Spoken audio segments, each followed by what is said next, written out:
आज से हम आर्टिकल 17 शुरू करेंगे। हमने जो है क्या कहते हैं ये पॉलिटी की सीरीज़ चल रही है, फंडामेंटल राइट चैप्टर चल रहा है, उसमें हम आर्टिकल 17 कर रहे हैं। हम आर्टिकल 16 तक कल कवर कर चुके थे। आर्टिकल 17 जो है अनटचेबिलिटी को अबॉलिश करने की बात करता है और फॉरबिड करता है प्रैक्टिस इसकी किसी भी फॉर्म में, मतलब आप किसी भी तरीके से इसको जो है प्रैक्टिस को जो है फॉलो नहीं कर सकते। अनटचेबिलिटी ऑफेंस एक्ट जो है 1955 का, इसको अमेंड किया गया है कब, 1976 में, और इसको रीनेम किया गया अमेंड करके, जिसको कहा गया फिर protection of civil rights act 1955। ठीक है, इसका नाम जो है 1955 वाले जो अनटचेबिलिटी ऑफिस था, देखो यहाँ पे अनटचेबिलिटी लिख रखा है ना, इसको चेंज करा गया, फिर protection of civil rights act जो है 95 कर दिया गया। The phrase untouchability not defined either in the constitution और द एक्ट, और जो अनटचेबिलिटी है उसको ना ही कॉन्स्टिट्यूशन में डिफाइन किया गया है और ना ही किसी एक्ट द्वारा।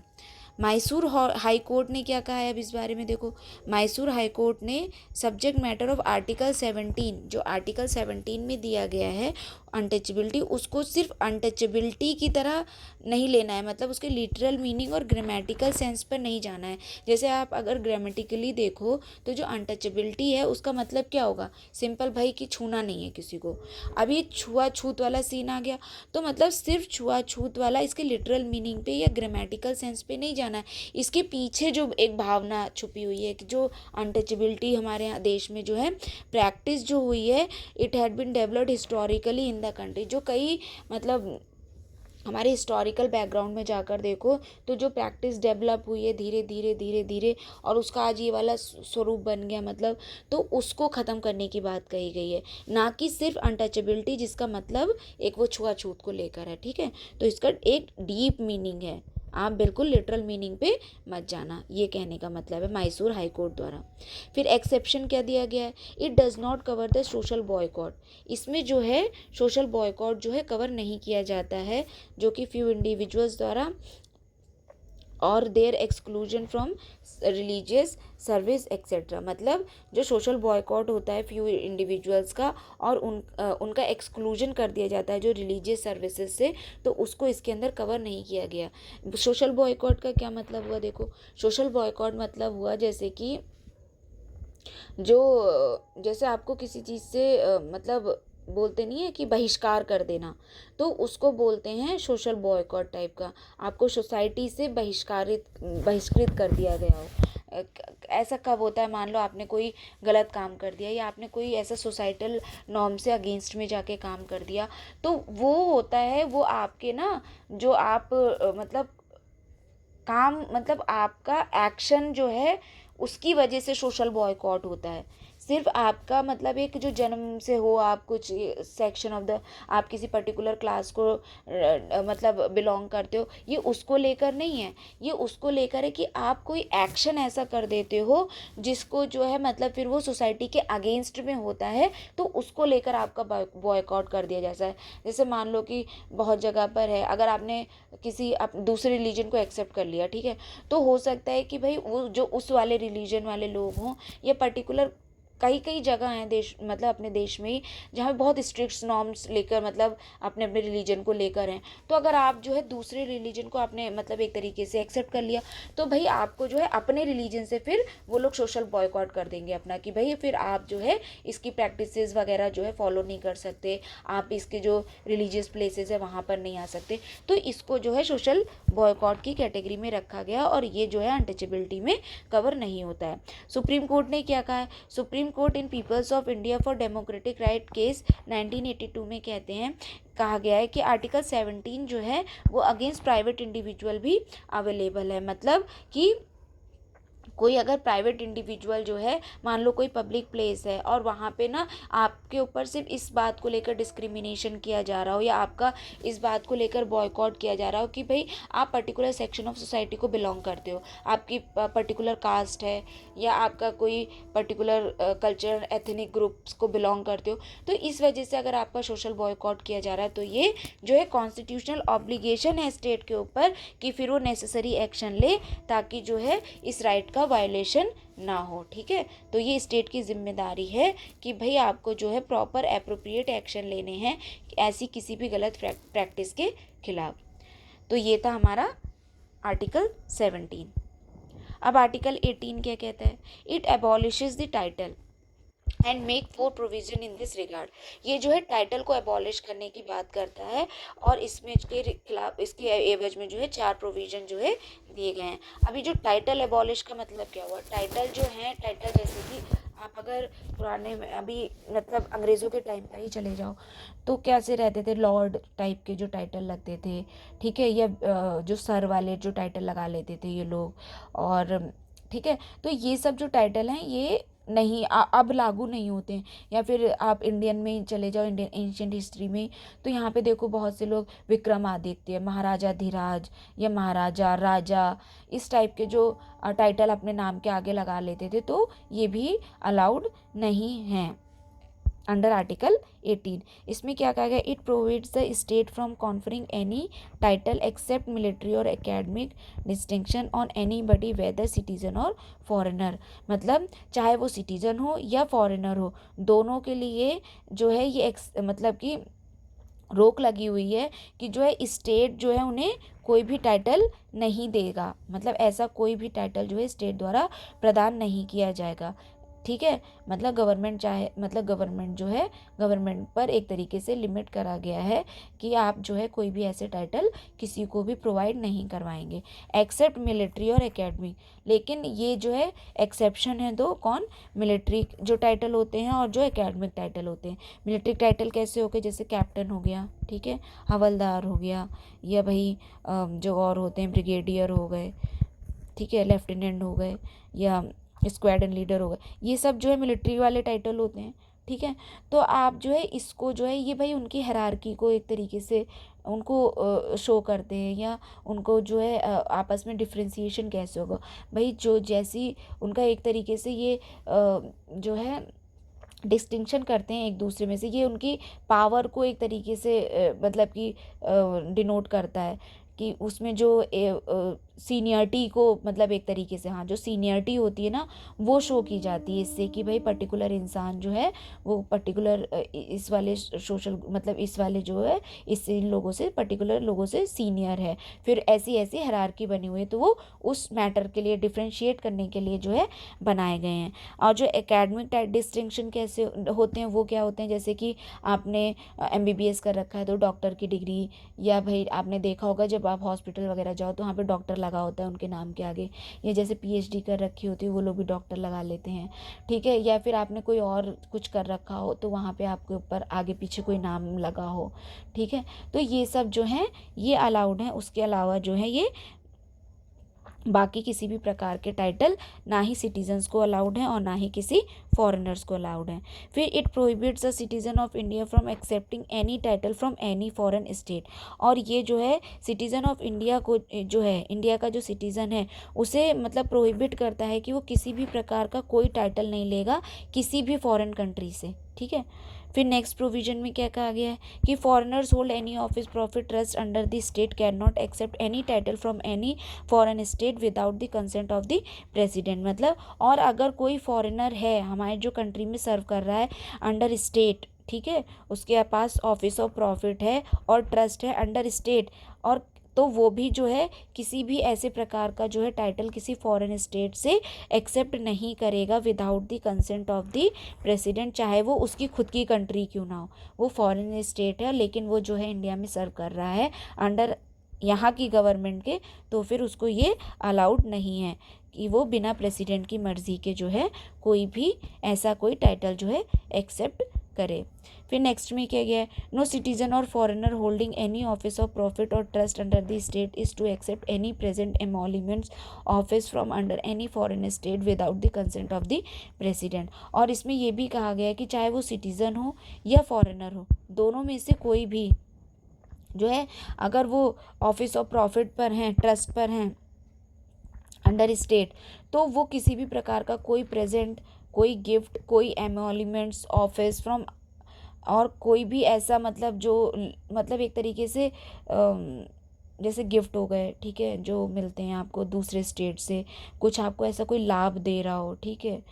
कोई प्रेजेंट कर रहा हो कुछ और चीज़, ठीक है, कोई वस्तु ही दे रहा हो आपको। तो मतलब ये सब चीज़ें जो है ये भी अलाउड नहीं है कि आप किसी और फॉरेन स्टेट से मतलब एक्सेप्ट करो, ठीक है, without the consent of the president. यहाँ पर भी आपको प्रेसिडेंट की कंसेंट के बिना ये सब अलाउड नहीं है। फिर क्या कहा गया, the supreme court in the Balaji Raghavan case 1996 upheld the constitutional validity of national award Bharat Ratna, Padma Vibhushan, Padma Bhushan और पद्मश्री। मतलब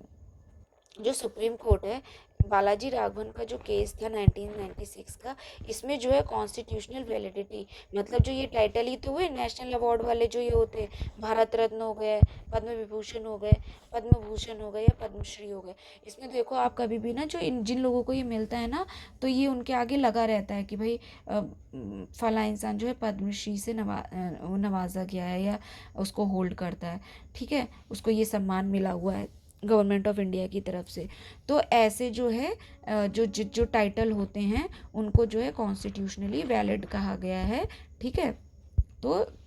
किसमें, बालाजी राघवन केस जो था 1996 में, उसमें सुप्रीम कोर्ट ने इनको लीगल एक तरीके से वैलिड करार दिया था। फिर SC rule that these awards do not amount to titles within the meaning of under article 18। और सुप्रीम कोर्ट ने कहा कि जो ये वाले जो अवार्ड्स हैं, जो पद्मश्री, पद्म भूषण और ये भारत रत्न वाले, तो ये जो है टाइटल की कैटेगरी में नहीं आते हैं, जो कि अंडर आर्टिकल 18 बात की गई है, which prohibits only hereditary title of nobility. और ये जो है आर्टिकल 18 जो है सिर्फ हेरिडिटरी टाइटल जो है नोबिलिटी के, उनके बारे में ही बात करता है, ना कि किसी और प्रकार के टाइटल के बारे में, ठीक है। जैसे कि पहले होते थे महाराजा, राय बहादुर, राय साहब, दीवान बहादुर, ये सब जो टाइटल लोग अपने आगे पीछे लगा के घूमते थे, इनके बारे में इनको जो है रोका गया है, इनको जो है मना किया गया, लिमिट किया गया। They should not be used as suffix or prefix to the name of awardees, otherwise they should forfeit the awards. मतलब ये वाले भी जो भारत रत्न या पद्म विभूषण, पद्म भूषण है, ये देखो जब देते हैं तो आपको संबोधित करते हैं, वो बात ठीक है, लेकिन आप इनको जो है कहीं पर, मान लो आपका ऑफिस है, तो वहाँ पे आप बाहर नेम प्लेट पे लगा के नहीं रख सकते हो कि भैया फला इंसान जो है पद्मश्री से सम्मानित है, पद्मश्री XYZ किसी का भी नाम हो, तो ये चीज़ आपको अलाउड नहीं है, ठीक है। ये आपके नाम ज़रूर है, लेकिन अगर आप ऐसा कुछ करते हो तो फिर भाई ये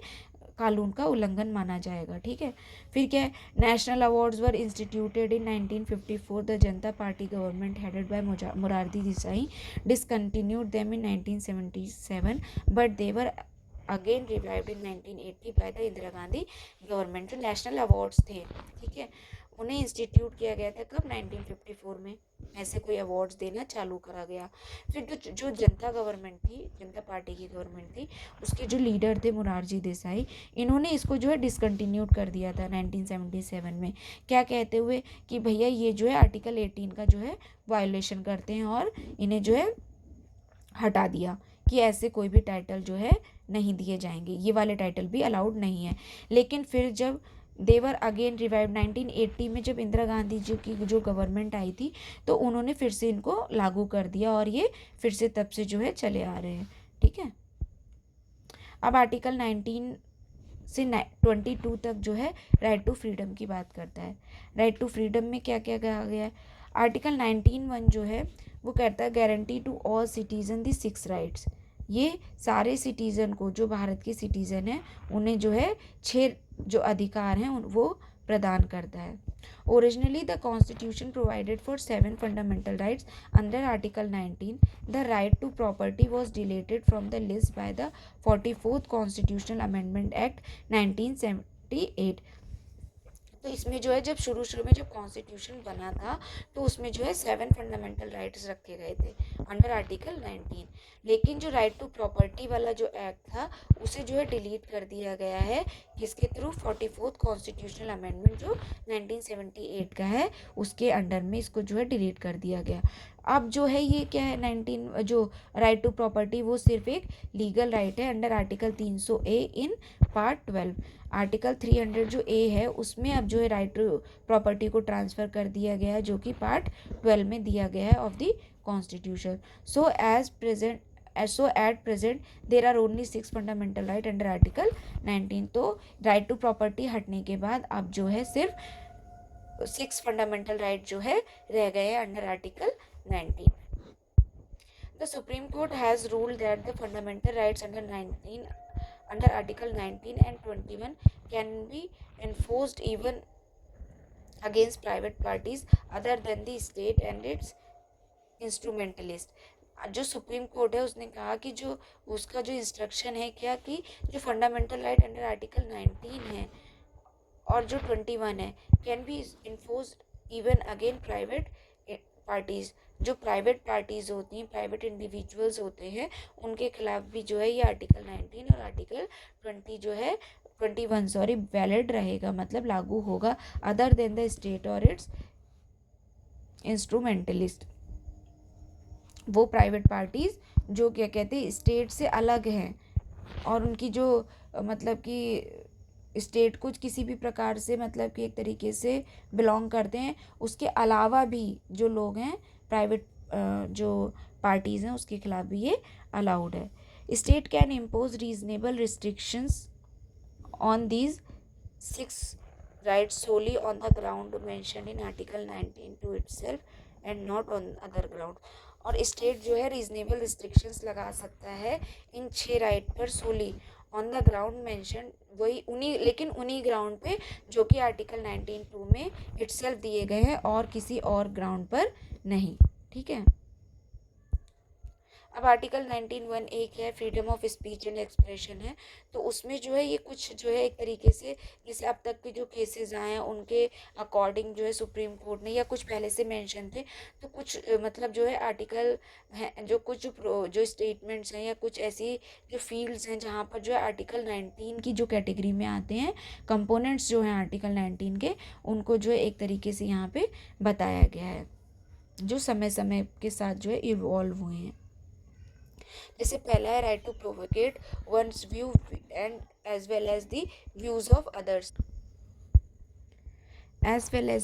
of others freedom of circulation. इसमें क्या कहा गया कि लोगों के पास ये अधिकार है कि वो अपने विचार दूसरों तक पहुंचा सकते हैं और दूसरों के विचार को जो है खुद ग्रहण कर सकते हैं, इसको जो है फ्रीडम ऑफ सर्कुलेशन कहा जाता है। फिर फ्रीडम ऑफ प्रेस क्या है? फ्रीडम ऑफ प्रेस भी मतलब आपको अलाउड अंडर आर्टिकल 19 कवर किया गया है। फ्रीडम ऑफ कमर्शियल एडवर्टाइजमेंट जो होते हैं उनको भी जो है इसके अंदर कवर किया गया है। फिर टैपिंग ऑफ टेलीफोनिक कॉन्वर्सेशन, जो आपका मतलब आपकी बिना इजाज़त के जो है किसी को भी आपके फ़ोन को टैप करने की अनुमति नहीं है, ये वाला राइट भी है। फिर right to telecast that is government has no monopoly on electronic media, मतलब टेलीकास्ट करने का भी राइट है और गवर्नमेंट की ऐसी इलेक्ट्रॉनिक मीडिया पर कोई भी मोनोपोली नहीं है, ताकि जो है इस पर जो है सबका एक्सेस हो सके और सही इन्फॉर्मेशन एक तरीके से लोगों के सामने आए। ठीक है। राइट अगेंस्ट बंद called by the political party और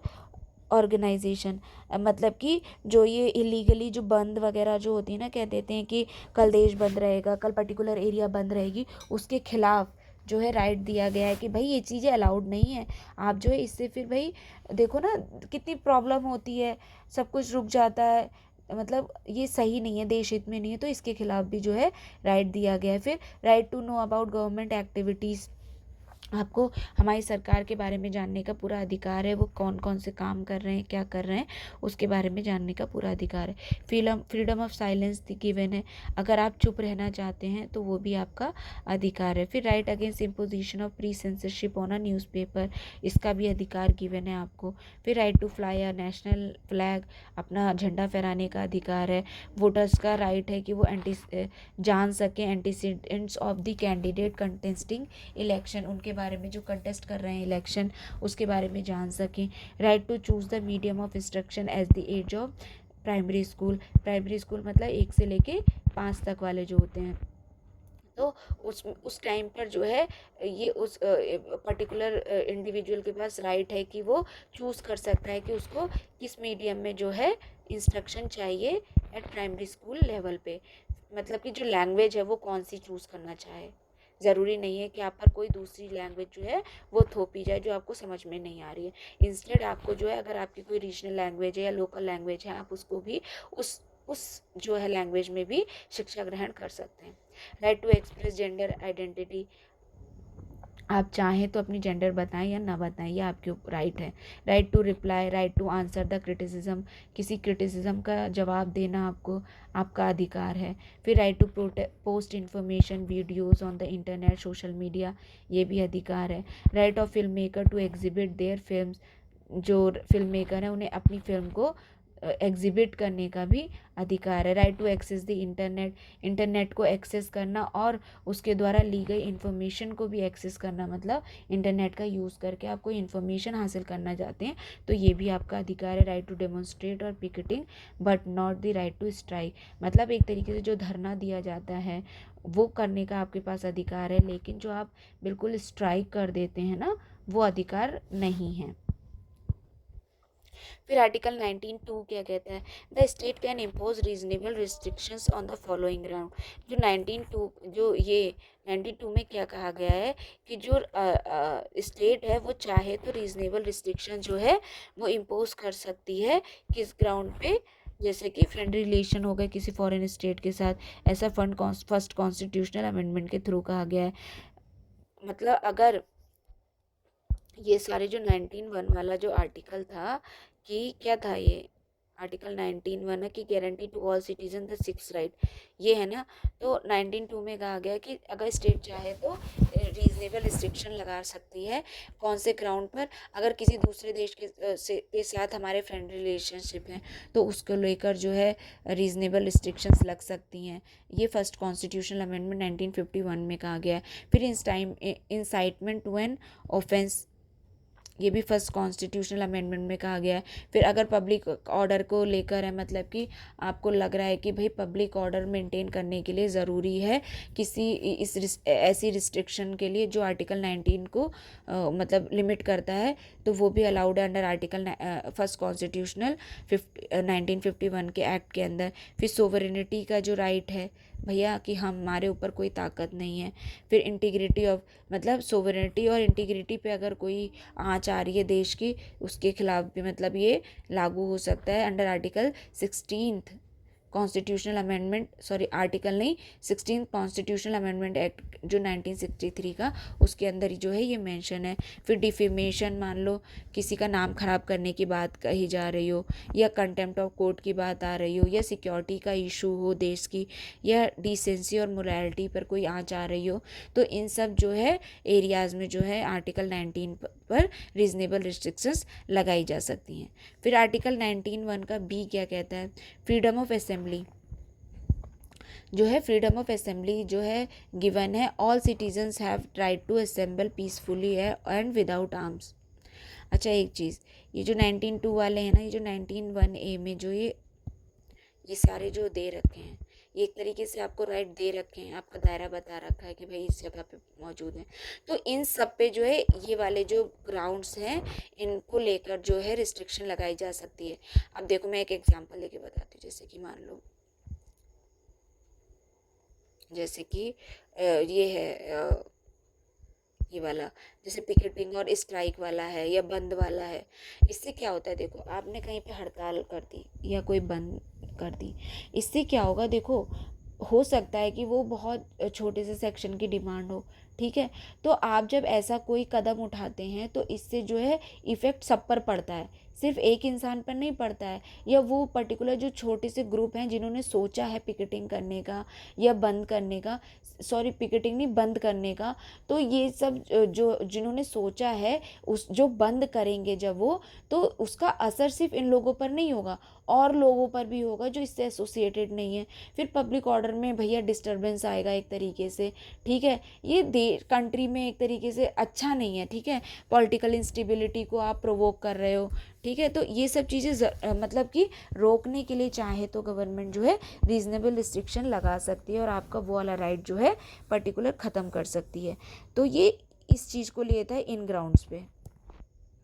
पब्लिक ऑर्डर की बात आ गई कहीं पे, लगता है कि भाई ज़्यादा ज़रूरी क्या है, आपने जो एक सिंगल अपने ऊपर मतलब सिंगल इंडिविजुअल ने जो कदम उठाया है या उसको जो है उसका फिर एक तरीके से टेस्ट करेंगे, मतलब पब्लिक ऑर्डर पे भी देखेंगे भैया हार्म का क्या लेवल है, ठीक है, किसी एक का राइट जो है वो दूसरे के लिए जो है नुकसानदायक ना हो, ये इंश्योर किया जाता है। फिर 19(1) भी क्या कहता है, फ्रीडम ऑफ असेंबली के लेकर है, जो असेंबल होते हैं लोग, all citizen have right to assemble peacefully and without arm. सारे सिटीजन को ये राइट दिया गया है कि वो पीसफुली असेंबल हो सकते हैं और बिना हथियार के। इसमें क्या है, right to hold public meetings, demonstration and take out procession, मतलब ऐसी कोई पब्लिक मीटिंग वो चाहे तो कर सकते हैं, डेमोन्स्ट्रेशन कर सकते हैं और टेक आउट प्रोसेशन भी कर सकते हैं अगर उनको ज़रूरी लगता है, ठीक है, ये अलाउड है असेंबली में, right to freedom of assembly में। फिर permitted only on public land in a peaceful manner and without arm. ये जो परमिशन दी गई है कि भैया फ्रीडम ऑफ असेंबली है आपको, ये सिर्फ पब्लिक लैंड पर अलाउड है, ठीक है, और वो भी पीसफुल मैनर में होना चाहिए, विदाउट आर्म। मतलब कोई आप जो है दंगा फसाद ना कर रहे हो, कोई आप जो है आर्म को ले क्राइम ना करने की कोशिश कर रहे हो, ठीक है, और लोगों को नुकसान ना पहुँचा रहे हो, तो आप जो है किसी पब्लिक लैंड पर पीसफुली जो है क्या कहते हैं असेंबल हो सकते हो अपनी बात रखने के लिए। Does not protect violent disorderly riotous assembly or one that causes a breach of public peace or involves आर right does not include right to strike, ठीक है। तो ऐसा कुछ भी कांड नहीं करोगे आप, मतलब काम नहीं करोगे जो कि वायलेंट हो, मतलब उग्र तरीके से हो रहा हो, डिसऑर्डर हो, उसका कोई गलत तरीके से कर रहे हो, ठीक है, आप दंगा फसाद कर रहे हो, और कोई भी ऐसा कॉज जो कि ब्रीच कर रहा हो पब्लिक पीस, इन्वॉल्व आर्म को इन्वॉल्व कर रखा हो, तो ऐसा कोई भी राइट जो मतलब ऐसा कोई भी असेंबली जो है आपको अलाउड नहीं की है, मतलब अलाउड नहीं है, फिर ऐसी असेंबली को जो है एक तरीके से रोक लगा दी जाएगी,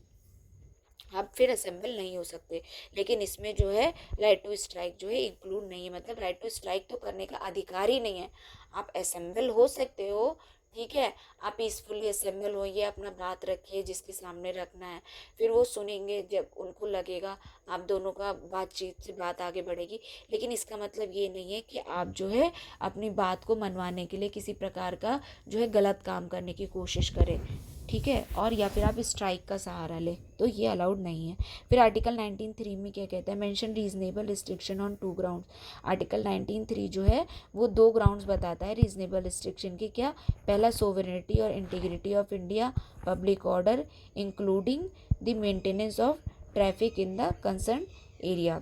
मतलब आपको सोवेरिटी और इंटीग्रिटी जो है बना के रखनी है देश की, ठीक है, भाईचारा कायम रहना चाहिए, सोवेरिटी जो है देश की कि वो किस जो है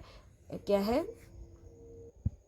ठीक है, तो सोवर मतलब कि जो होता है ना कि भाई शासक का राज है, मतलब उसके ऊपर कोई अथॉरिटी और नहीं है हमारे देश के ऊपर, हम अपने आप में फुली सोवरेन है अपने मैटर्स में, अपने रिलेशन में किसी के भी साथ। तो इसको जो है include maintenance of traffic in the concern area, तो ये दो जो ग्राउंड हैं वो तो दिए ही गए हैं, सोवरेनिटी और इंटीग्रिटी ऑफ इंडिया,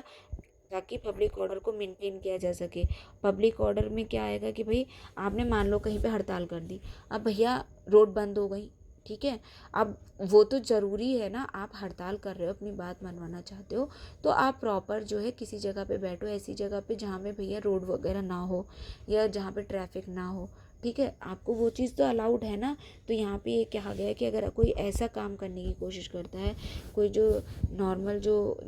मतलब कि ट्रांसपोर्ट वगैरह को दिक्कत, जो ट्रैफिक को दिक्कत करने की कोशिश कर रहा है, उसमें बाधा बन रहा है, तो भी इन सबको रोका जा सकता है, लिमिटेशन लगाई जा सकती है। फिर सेक्शन 144 क्या कहता है CRPC का, अच्छा यहाँ से जो है ना सेक्शन 144 CRPC के जो एक्ट है, सेक्शन है, इससे जो है नेक्स्ट वीडियो में कंप्लीट करेंगे, नहीं तो वीडियो बहुत लंबी हो जाएगी, ठीक है। तो यहाँ से हम जो है आर्टिकल 19 का जो बचा हुआ पार्ट है और जो आगे का पार्ट है उसके बाद का, ये हम जो है नेक्स्ट वीडियो में करेंगे कवर। Thank you.